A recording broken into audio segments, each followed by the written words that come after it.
Hai, kembali lagi dengan saya Evla Rasati dari Manajemen 6A dengan NPM 20225 dari Universitas Muhammadiyah Mamuju. Baik, video kali ini saya akan membahas paradigma pengembangan ipteks yang meliputi dua. Satu, internalisasi kebenaran Al-Quran dan ipteks. Yang kedua, bukti-bukti ilmiah kebenaran Al-Quran dalam bidang ekonomi.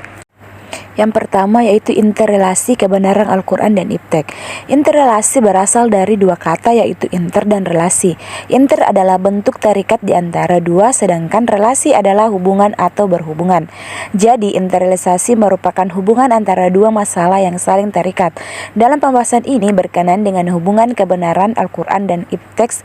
Al-Quran adalah kitab petunjuk, demikian hasil yang kita peroleh dari mempelajari sejarah turunnya ini sesuai pula dengan pengawasan Al-Quran, petunjuk bagi manusia, keterangan mengenai petunjuk, serta pemisah antar yang hak dan batil.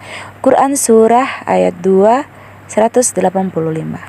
Di dalam Al-Quran terdapat beratus-ratus ayat yang menyebut tentang ilmu dan pengetahuan. Di dalam sebagian besar ayat itu disebutkan kemuliaan dan ketinggian derajat ilmu. Interrelasi kebenaran Al-Quran dan iptek membahas hubungan antara Al-Quran dan ilmu pengetahuan, bukan dinilai dari banyak atau tidaknya cabang-cabang ilmu pengetahuan dikandungnya, tetapi yang lebih utama adalah melihat adakah Al-Quran atau jiwa ayat-ayatnya menghalangi ilmu pengetahuan atau mendorongnya.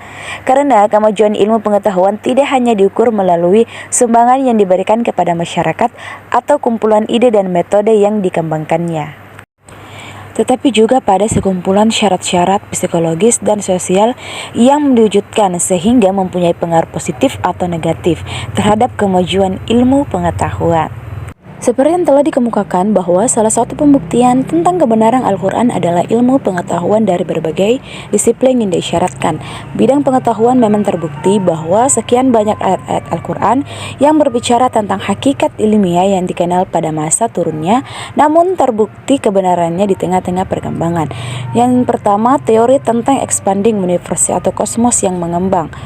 Kedua, matahari adalah planet yang bercahaya, sedangkan bulan adalah pantulan dari cahaya matahari. Quran Surat 10 ayat 5. Ketiga, pengerakan bumi mengelilingi matahari, gerakan lapisan-lapisan yang berasal dari perut bumi, serta bergeraknya gunung sama dengan pergerakan awan. Quran Surat 27 ayat 88. Yang keempat, zat hijau daun klorofil yang berperan dalam mengubah tenaga radiasi matahari menjadi tenaga kimia melalui proses fotosintesis sehingga menghasilkan energi. Quran Surat 36 ayat 80. 5. Bahwa manusia diciptakan dari sebagian kecil sperma pria dan yang setelah fertilisasi atau pembuahan berdempet di dinding rahim. Quran Surat 86 ayat 6 dan 7 ayat 96. Yang keenam, salah satu contoh dari beberapa bukti di atas, misalnya awan. Para ilmuwan telah mempelajari tentang tipe-tipe awan dan meyakini bahwa hujan terbentuk dari sistem tertentu dan berikatan dengan tipe.